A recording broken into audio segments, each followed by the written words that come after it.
আসসালামু আলাইকুম। সবাই কেমন আছেন? আশা করি সবাই ভালো আছেন। আল্লাহর রহমতে আমিও ভালো আছি। আজকে কিছু কথা আপনাদের মাঝে শেয়ার করব।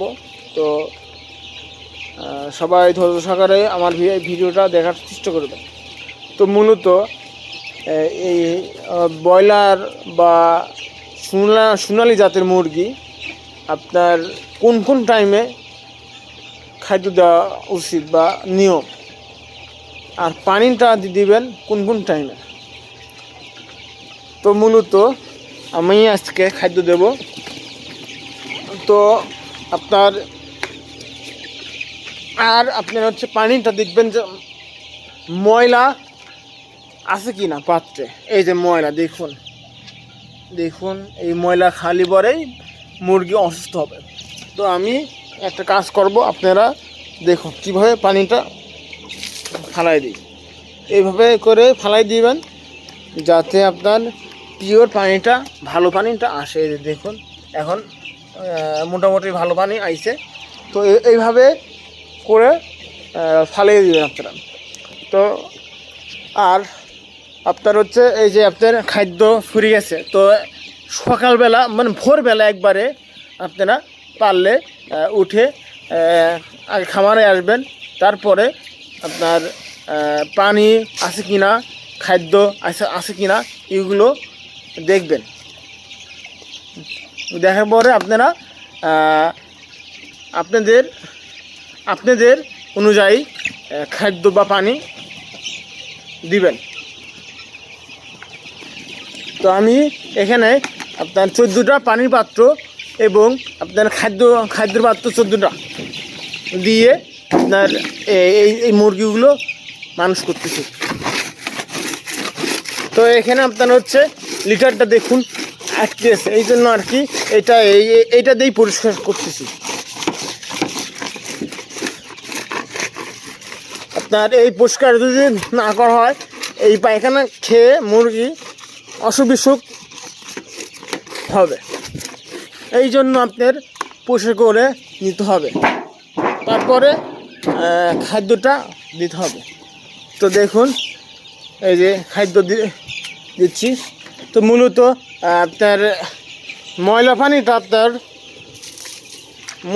এইভাবে করে আপনারা দিতে পারে, আপনি যাতে আপনার ময়লা পানিটা যাতে আপনারা করতে পারে, পরিষ্কার পানি আসে। তো দেখুন কীভাবে মুরগিটা খাচ্ছে। তো এইভাবে করে দিবেন, ইনশাল্লাহ মুরগি ভালো থাকবে। আর আপনার 4 বার করে ছোটো বাচ্চা 4 বার থেকে 5 বার করে খাদ্য দিবেন, যাতে খাদ্যটা ভালো পায় এবং কি আপনার হচ্ছে খাদ্যর গন্ধ আছে না, ওই গন্ধটা আপনার ভালো খায়। আর বারবার করে দিলে পরে আপনার ওই খাদ্যটা মান ভালো থাকে খাদ্যর, এবং কি বাচ্চাও খাইতে পারে। তো আমি এইভাবে করেই দিই মূলত খাদ্যটা, পানিটা এইভাবে দিই। আমি ফুল পট পানি দিই। তারপরে যে আপনার ময়লা পানি, এটা পানি নাই, দেখুন গাইস এইটা পানি নাই। তো পানিটা আপনার পানি যেটা না থাকবে ওটা টান দিয়ে উঠে ফেলা দিতে হবে। তো এইভাবে করে পালন করলে পরে মুরগিটা ভালো হবে বা ভালো থাকে, মুরগিটা ভালোভাবে আপনার হবে। তো দেখুন পানি নাই গো। তো এইভাবে আপনারা করবেন।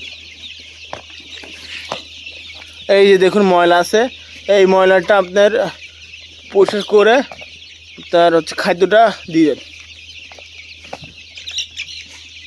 তো আজকে ওয়েদারটা খুবই গরম, এই জন্য আর কি মুরগি ঘন ঘন খামারে এসে দেখা লাগতেছে।